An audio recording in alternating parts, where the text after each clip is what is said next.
Have you ever felt like alcohol snuck up on you? Keep listening if you've ever thought, why does alcohol hit me so hard now? Why can't I stop at one when I used to?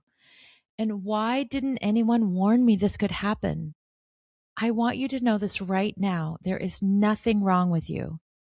I'm going to explain exactly what's happening in your body, your brain, and your emotions, and why this is not a failure of willpower or character. Hi, I'm Ruby Williams, an expert alcohol mindset coach, and I've also had weight loss surgery or bariatric surgery, so I get you.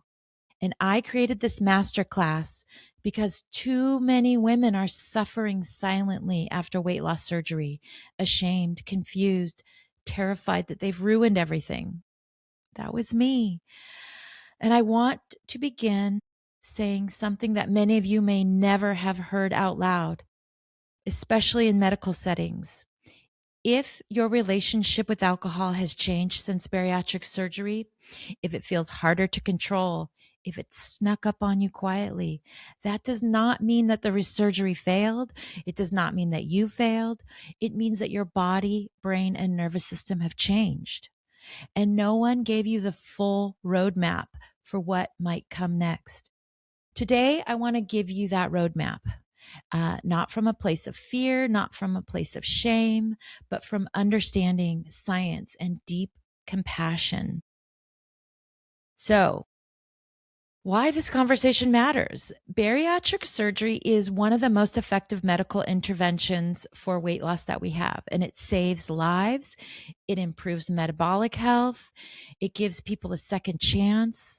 But there is a side effect that is dramatically under discussion, and research consistently shows that alcohol related problems increase significantly after bariatric surgery, especially between years 2 and 5 after the honeymoon phase period ends.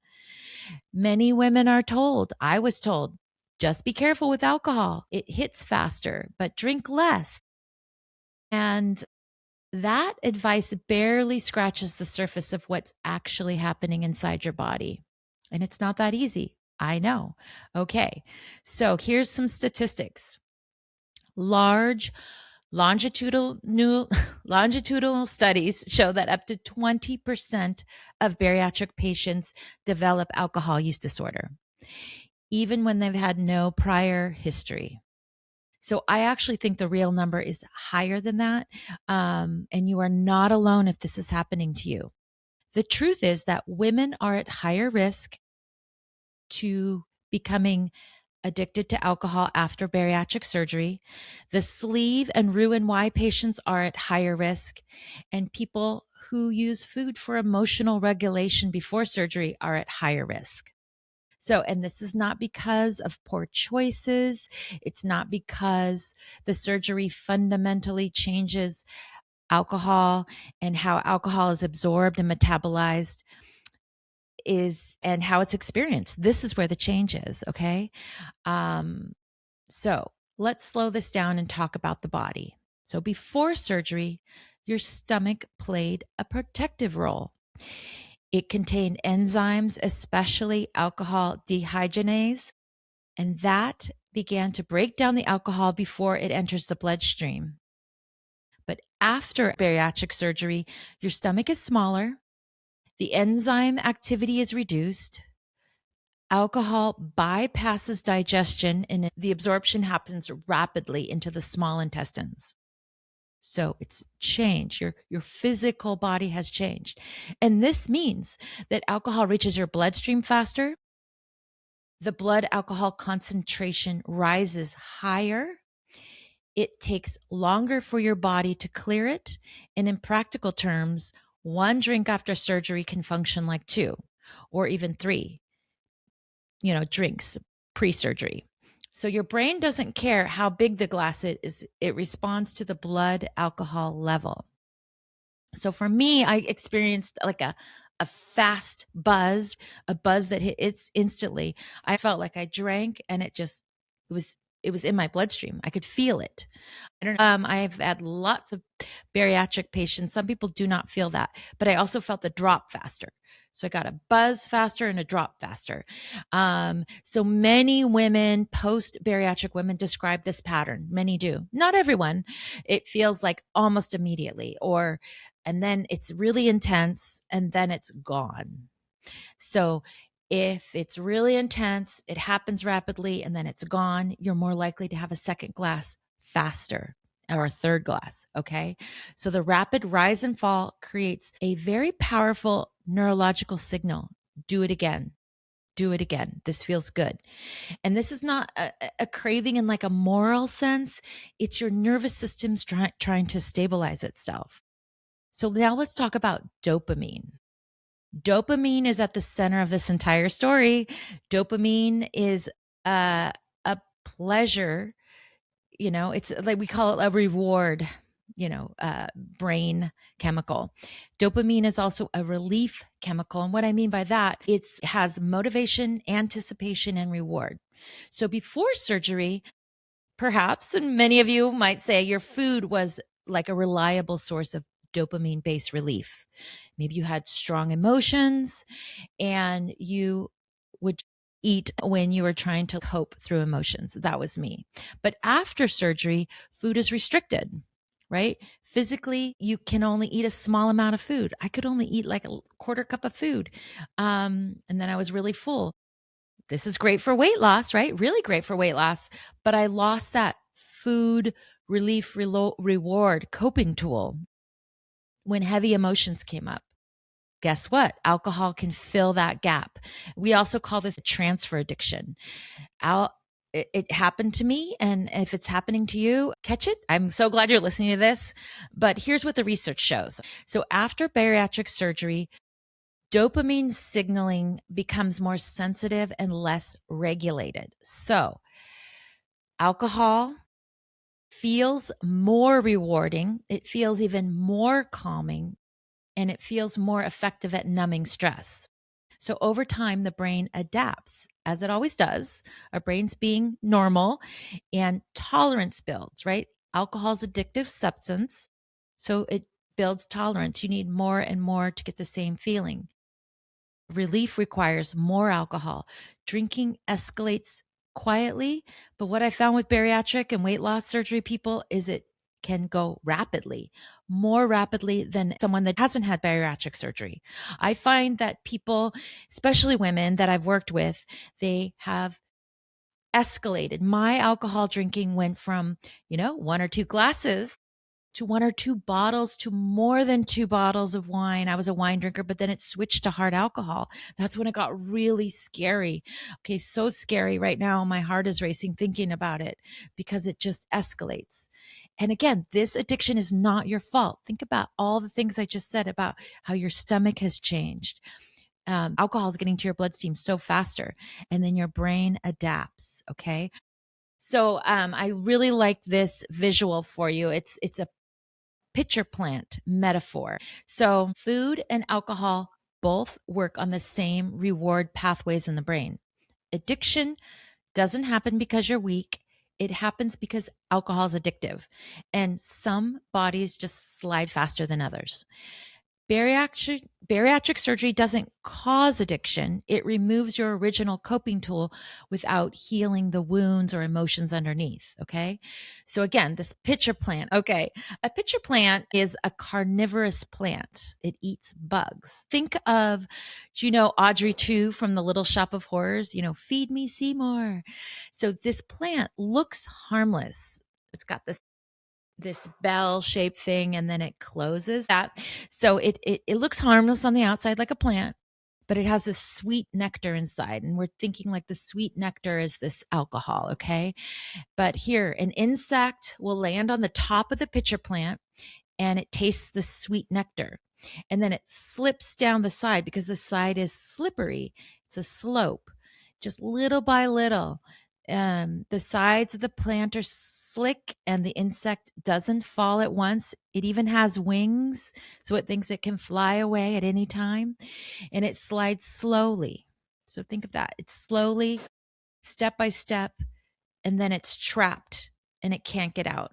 And this really describes what it felt like for me in this addiction. It felt slow, and I can't put my finger on when it changed, where all of a sudden I was addicted. I needed alcohol as a coping tool.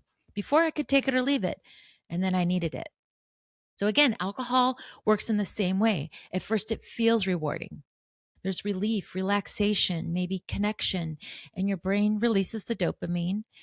And this matters. Remember this. That's what the dopamine's saying. A dopamine is a learning brain chemical. It says, this relieves stress, or this is the thing that helps me relax. This is the coping tool. And over time, the brain starts to anticipate the alcohol for release from stress, boredom, loneliness, or any kind of discomfort, emotional, issues. So each drink slightly lowers your ability to choose freely. You don't decide to lose control. Nobody decides to become addicted to alcohol. Nobody. But you slide there. You don't jump. It's a drift into it. And this has happened to you. So again, if it's happened to you, you are not alone.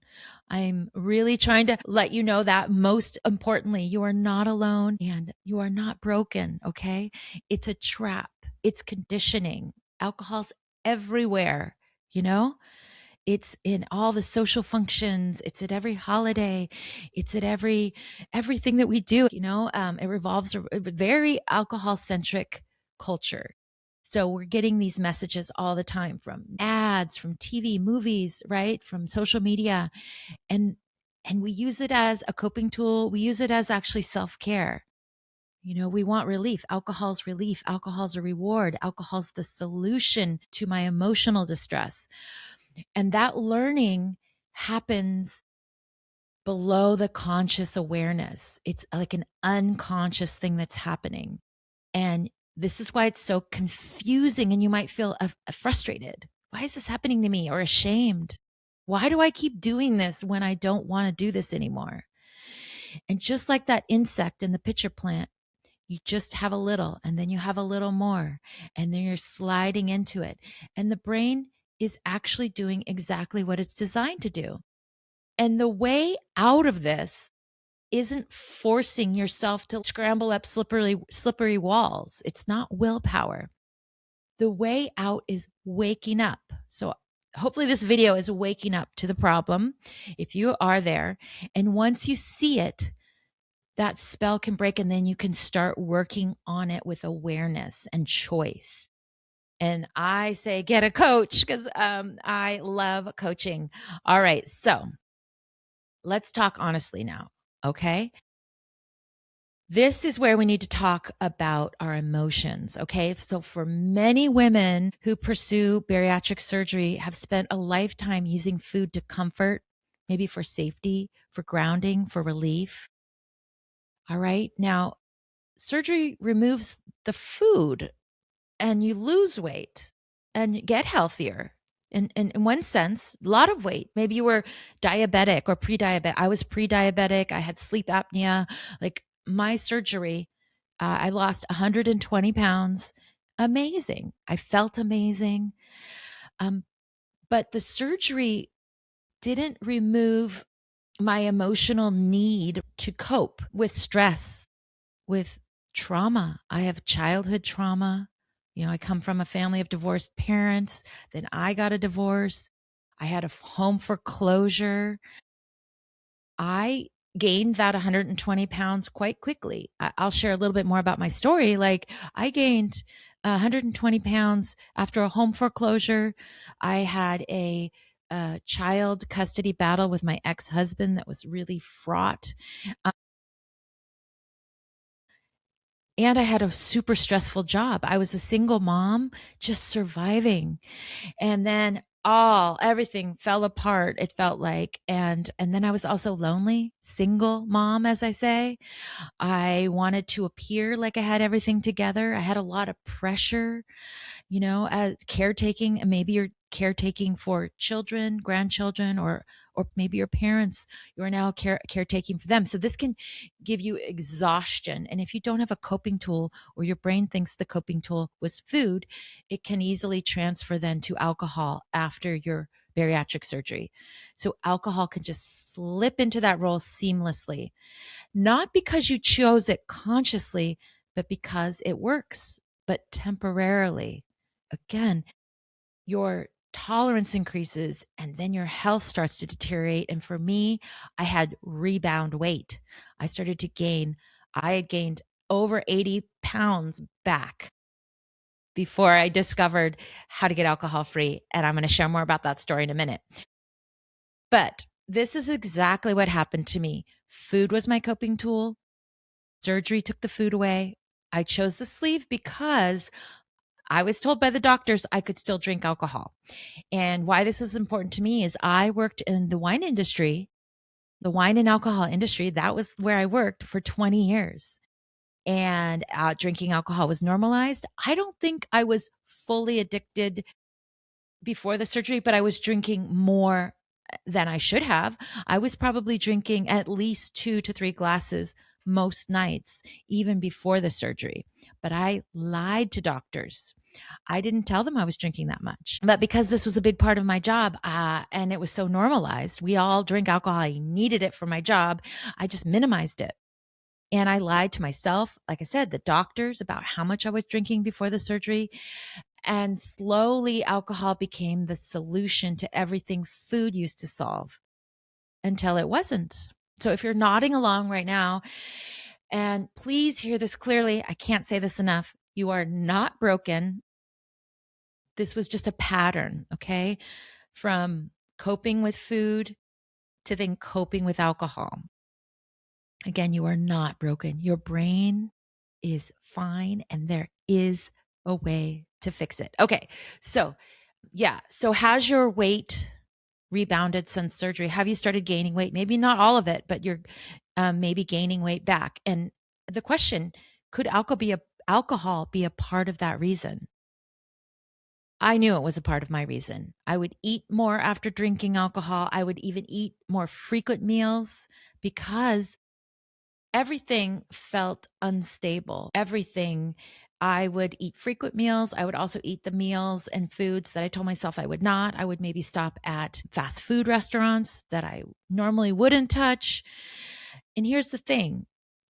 Not only when you're drinking alcohol was I eating more, but just by drinking, I started drinking daily, right? Alcohol disrupt blood sugar regulation. I had sugar cravings. I had lots of cravings, hunger.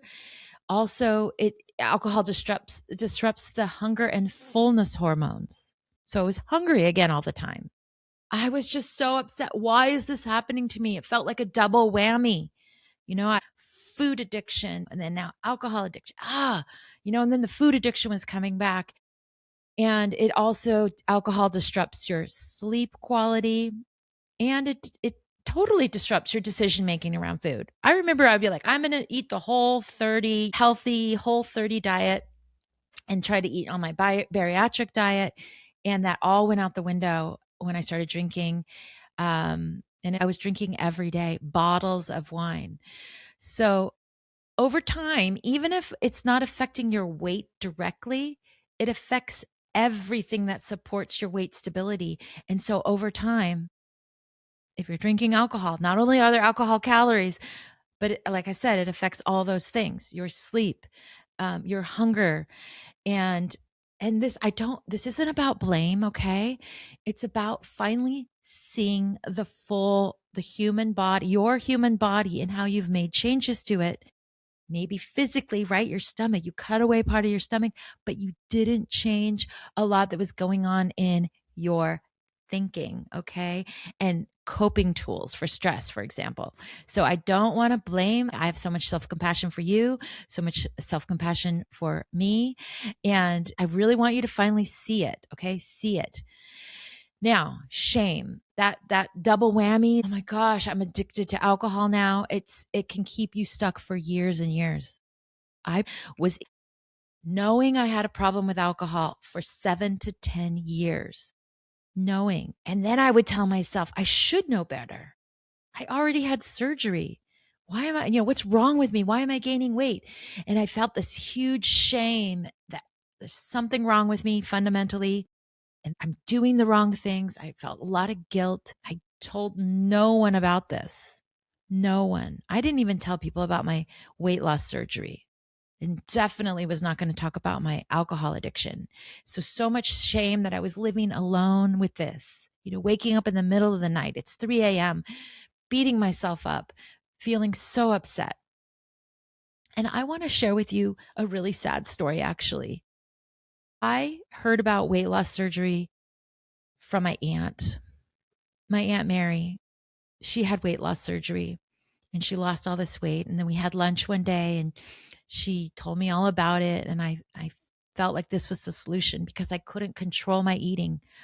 I looked at my food diary before weight loss surgery and I was eating like 10 pancakes or waffles in the morning. And then 2 hours later, I would eat a whole meal. And then 2 hours after that, I was eating like French fries, hamburgers. And then 2 hours after that, I was eating like potato salad in that huge bucket. And then I was eating ice cream every night. I mean, the amount of food I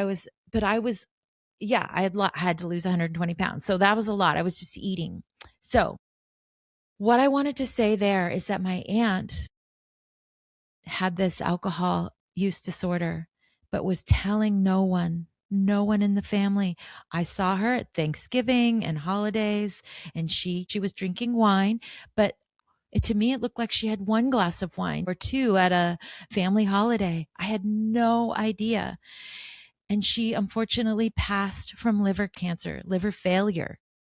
And it was really quickly after her surgery, probably within 10 years after her surgery, that she passed away. So this is so important that you're hearing this message. I want you to hear it right now because the amount of alcohol that you drink just increases and then you hide it and it's a secret and it just keeps increasing. And then your health, your body cannot keep up with that amount. My heart was hurting. My liver was hurting. My vision was going. My brain felt like mush. I was waking up in the middle of the night, beating myself up, just screaming, can someone help me? Help me, Aunt Mary. But I only found out at her funeral. My brother said, hey, do you know that he called it alcoholic and that she was drinking and she had liver failure? I had no idea. So that scared me shitless, I'll tell you. And I was able to get 2 weeks alcohol free. But again, I worked in the wine industry. I need it for stress relief. I need it for my job. And I couldn't do it. Even having my aunt die didn't do it for me. So I needed to find another way. So shame.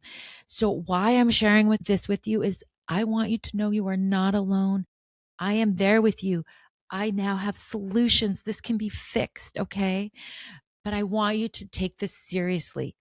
Don't go another year, another 10 years. You may not make it. This is literally life and death for many of you. I want you to know that. Okay. So if your weight has come back on or if you're in this place, I want you to understand, again, there's nothing wrong with you. Okay. Here's the part I want you to hold on to. This is fixable. This is fixable. But it's not fixable through punishment, through trying to do this all on your own with rules or willpower or shaming yourself. This is not with white knuckling, okay? It's not through labeling yourself as bad or broken or alcoholic or out of control. I want you to know that this process works. It's a healing that starts with awareness. Okay, you're aware now. If you're here, you're aware. Next, we get curious. Okay, we're going to get so curious. Why, hopefully you're learning and maybe this has sparked your curiosity. I want you to also have self-compassion. Compassion is a big piece of my program, okay? So you've already changed your body, right? That's happened. You cut away a part of your stomach or withdrew, you bypassed. But now we want to support your brain, your nervous system, and your emotional world. Okay. So long-term change comes from rewiring your brain, education, learning tools for nervous system regulation, building tools for emotions, coping with emotions. I have tons of tools, hundreds of tools around cravings, emotional regulation, and it's around alcohol. And then guess what? We can work on food next. But first, alcohol. Alcohol's the big domino in this piece, and then we can work on all the other things. We want to repair your identity, okay? And connection. Connection is the opposite of addiction. If you're living in this shame of the double whammy and you're stuck and you're alone, come join me. I get you. I get you 100%. I want to help you. And again, this is fixable. Okay. So this is why I created the Alcohol Freedom Academy. The Alcohol Freedom Academy is not a detox. It's not like a 30-day challenge. It's not about labeling yourself either. Okay. I do not use alcoholic. I know I've mentioned it a couple times here because that's what people use in our culture, but that's a label. Blaming you. It's your fault. We say you are on a spectrum with alcohol use disorder, and everyone that drinks any amount of alcohol is on that spectrum. Okay. So this solution, it's a long-term solution. It's designed to help you understand alcohol, understand yourself, and finally get control, okay? Control of alcohol and feel calm. So inside the academy, there's short science-based videos and other information tools, self-care. I'm really heavy on the self-care piece, okay? It's less than 15 minutes a day. Consistency beats intensity. So we're going to be doing consistency, small doses over lots of information quickly. You'll have journal reflection and exercises to help you uncover your personal drinking patterns. Okay, so this is for you. Everybody has similar stories and similar things that happen, but you're going to get to address your personal drinking patterns and I have tools to rewire your brain. There's weekly coaching calls with yours truly. I have coached hundreds and thousands of people, okay? Thousands around alcohol and around food. Okay, this is my specialty. And this is where we get to really address and dig deeper and shine a light on what patterns you're coming up with and get accountability and support and motivation to keep you going in this journey. I call it a journey. So it's also a private, non-judgmental community of women who truly understand what you're going through, this alcohol addiction. Okay. And there's all kinds of resources with emotional regulation, stress relief, cravings tools, tons and tons and tons of information, meditations, and then also, again, self-care strategies. Self-care, we got to start prioritizing ourselves, okay? Instead of people pleasing. Talk a lot about people pleasing. Okay, so again, lots of tactical tools, strategies. I call it cravings toolbox. And most importantly, hope. I give every single one of my clients and everybody hope. I feel like hope is a superpower. There is so much hope. I have successfully, I gained 120 pounds because of life issues, had bariatric surgery, got addicted to alcohol, gained 80 pounds back.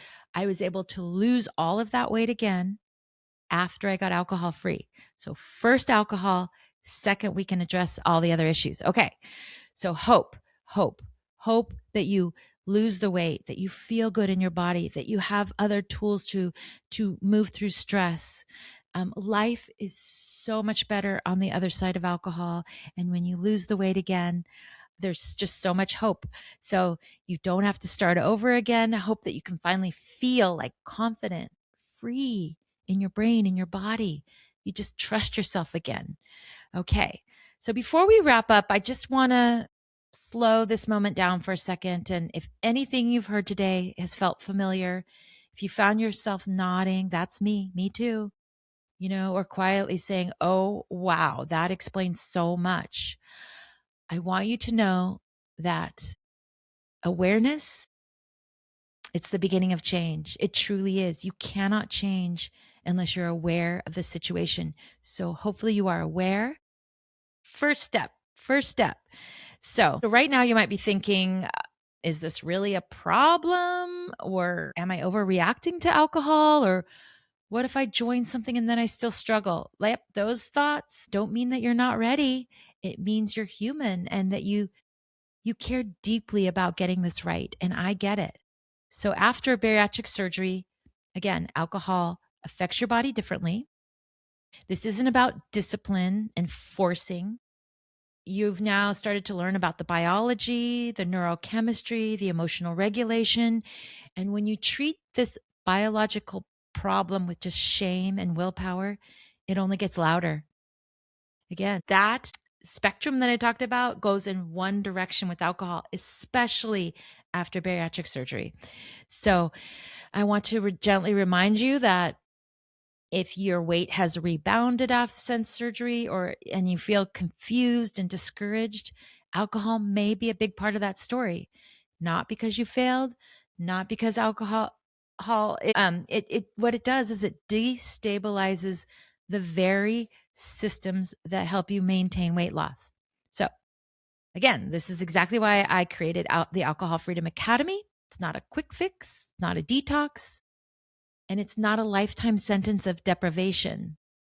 When you have freedom from alcohol and freedom from the food noise, that it's about mindset. So I am an expert mindset coach, and the Alcohol Freedom Academy offers a long-term compassionate, we're going to love on you solution that's designed for women who want clarity, to be calm and in control, especially in post-bariatric surgeries. So what happens when you join? Inside the academy, you don't have to guess. You don't have to white knuckle it. You don't have to do this alone. Again, you're going to learn what alcohol actually does to the body. You build a cravings toolbox, and that fits with your life. And you'll get to connect with other women just like you. Yes, alcohol will take up less space in your mind. And if this resonates with you, I invite you to join us, not because you're broken and there's nothing wrong with you. I just want you to hear all this and choose yourself. Choose differently. Choose support.